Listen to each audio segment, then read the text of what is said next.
পরমাণু স্থাপনায় যুক্তরাষ্ট্রের হামলার পর এবার তেহরান কী করবে তা নিয়ে চলছে নানা আলোচনা। এরই মধ্যে ইরানের পররাষ্ট্রমন্ত্রী বলেছেন এই হামলার পরিণতি চিরস্থায়ী হবে। বিবিসির বিশ্লেষক বলছে, মার্কিন হামলার জবাবে 3টি কৌশলগত পদক্ষেপের মধ্যে এখন একটি বেছে নিতে হবে ইরানকে।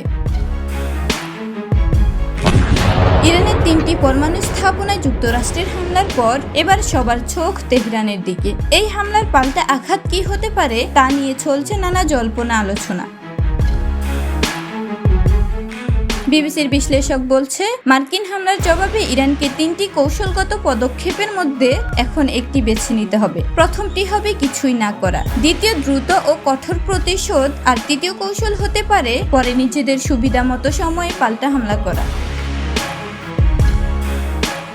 প্রথম কৌশল অবলম্বন করলে আরও মার্কিন আক্রমণ থেকে রক্ষা পেতে পারে তেহরান। এমনকি তারা কূটনৈতিক পথ বেছে নিতে পারে এবং আমেরিকার সাথে পুনরায় আলোচনায় যোগ দিতে পারে। কিন্তু কিছুই না করার ফলে ইরানি সরকারকে দুর্বল দেখাবে, কারণ ইরান এর আগে বহুবার হুঁশিয়ারি দিয়েছে আমেরিকা আক্রমণ করলে ভয়াবহ পরিণতি ভোগ করতে হবে।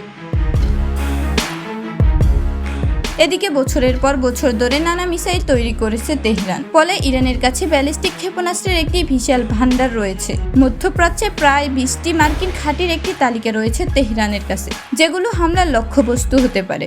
ড্রোন এবং দ্রুতগতির টর্পেডো নৌকা ব্যবহার করে মার্কিন নৌবাহিনীর যুদ্ধজাহাজগুলোতে ঝাঁকে ঝাঁকে আক্রমণ চালাতে পারে Iran.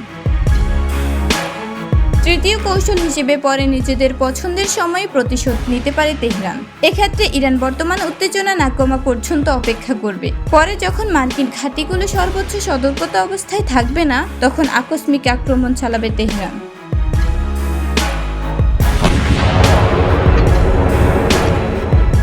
Sumi Akter, top 24 news.